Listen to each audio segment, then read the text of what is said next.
bless. Thank you.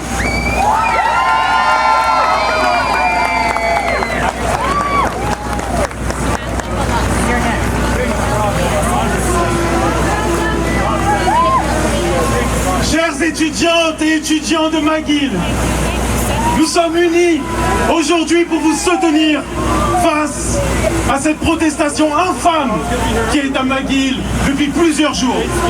Je prends la parole aujourd'hui en tant que porte-parole de Bring Them Home Montréal, une coalition de citoyens déterminés à réclamer la libération des otages israéliens détenus par le Hamas depuis le 7 octobre. Ce mouvement qui a vu le jour en réponse aux événements tragiques de cette journée incarne la voix de la compassion, de la solidarité et de la justice. Le 7 octobre a été marqué par une violence inouïe. Le Hamas a commis des atrocités contre des civils innocents, des travailleurs étrangers, des Israéliens de toute confession, qu'ils soient juifs, musulmans, chrétiens ou sans confession. Plongeant des communautés entières dans la douleur et le deuil. Des familles ont été brûlées, brutalement séparées, des vies ont été déchirées et une onde de choc a traversé le monde entier. Elle nous rappelle l'urgence de défendre la dignité humaine et le besoin impératif de rétablir la justice. Les crimes perpétrés par le Hamas sont d'une brutalité inégalée. Ils ont violé, torturé et assassiné des femmes, des hommes, des enfants et des personnes âgées. Des familles entières ont été décimées. Les images de corps mutilés, de civils brûlés vifs, de têtes décapitées et de maisons détruites hantent la mémoire collective. Des personnes ont été enlevées et séparées de leurs proches, plongeant leur famille dans l'angoisse et l'incertitude. Comment ne pas penser à la Canadienne Judith Weinstein-Haggai, 70 ans, blessée lors du massacre du 7 octobre et qui a succombé à ses blessures. Elle œuvrait bénévolement auprès des Palestiniens de la bande de Gaza. Elle y travaillait comme enseignante d'anglais pour enfants à besoins éducatifs particuliers ou ayant des problèmes d'attention et de concentration. Comment ne pas penser à Viviane Silver, 74 ans, exécutée dans son kibbutz. Elle était une activité militante pour la paix et pour le droit des femmes. Comment ne pas penser à Neta Epstein, 21 ans, qui s'est jeté sur une grenade lancée par des terroristes du Hamas dans un abri afin de sauver ses proches qui se trouvaient avec lui, dont sa conjointe qui a été secourue par la suite grâce à sa bravoure. Comment ne pas penser à Alexandre Luke, 33 ans, présent à la Rave Party Nova, où 364 festivaliers ont été assassinés. Alexandre a utilisé son corps comme bouclier humain pour sauver la vie d'une jeune femme. Comment ne pas penser à Tiferet Lapidot, 23 ans, exécutée elle aussi au festival parce que juive, une femme décrite comme souriante et qui donnait toujours de son temps pour aider les autres.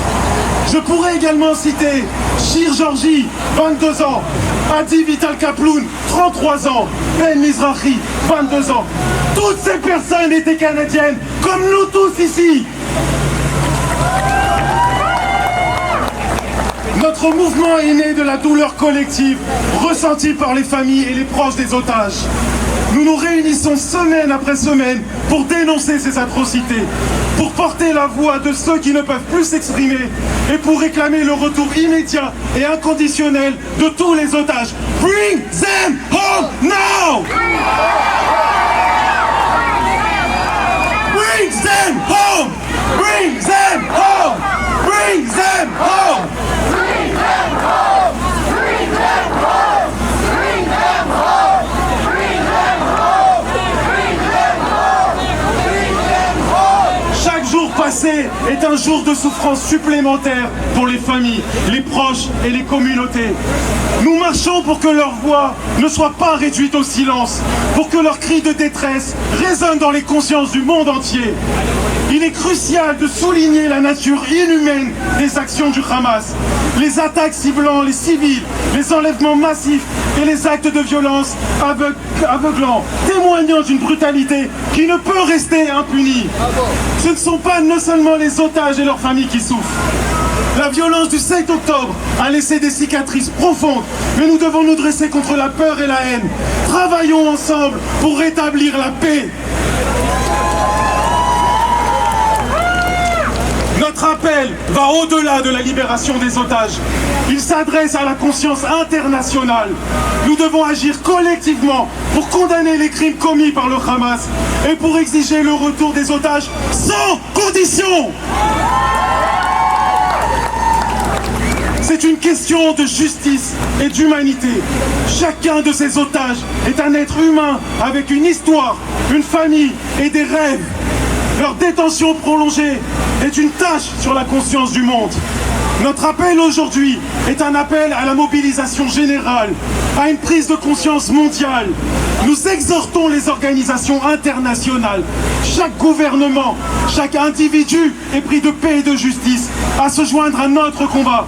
Le retour des otages immédiat et cela sans condition. Ce n'est pas seulement la cause d'Israël, c'est le combat de l'humanité contre la barbarie, c'est le combat de la démocratie contre l'obscurantisme, c'est le combat de la vie contre la mort. Aujourd'hui, nous sommes des Juifs fiers, nous serons toujours debout. Toute la haine contre nous ne nous affaiblira pas. Nous continuerons à être ici.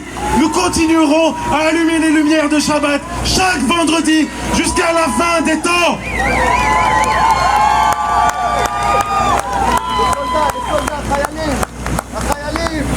Nous remercions la police ici qui fait un travail exceptionnel, qui nous protège à chaque fois qu'on le demande. La police ici est ici pour nous protéger.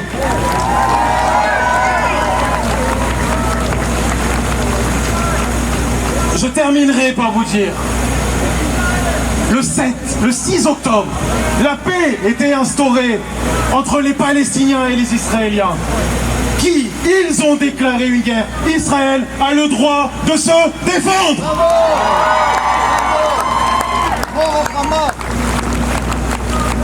Je terminerai par une phrase simple qui doit résonner dans chacun de vos cœurs. Cela pourrait être votre fils, votre fille, votre père, votre mère, votre grand-mère, votre grand-père. Appelons à leur retour. Bring them home! Bring them home! Bring them home!